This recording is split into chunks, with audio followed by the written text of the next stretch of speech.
Hey MD, imagine waking up tomorrow and every oil tanker from the Middle East just stops.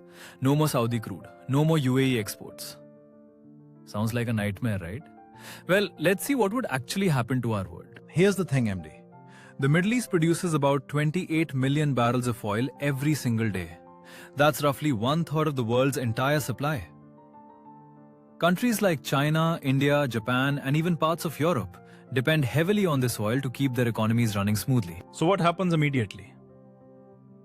Oil prices would absolutely skyrocket. We're talking maybe $200, even $300 per barrel within days. Your gas station prices? They'd probably double or triple overnight. Airlines would ground flights, shipping costs would explode, and suddenly, everything from groceries to electronics gets way more expensive. But here's where it gets interesting, MD. The world wouldn't just sit there helplessly. The US, Russia, Canada, and Brazil would immediately ramp up their own production.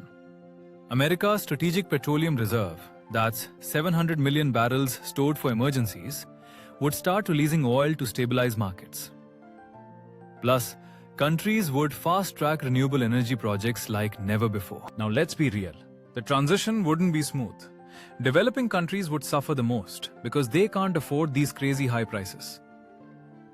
We'd probably see economic recessions in many nations, job losses in industries that depend on cheap transport, and even social unrest. It would take at least 2 to 3 years for global production to fully compensate. But here's a silver lining, MD. This kind of crisis would actually force the world to finally get serious about energy independence. We'd see massive investments in solar, wind, nuclear, and electric vehicles.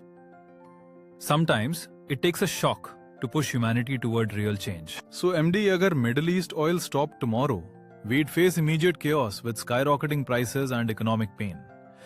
But humanity would adapt, ramping up alternative production, tapping reserves, and accelerating the shift to renewables.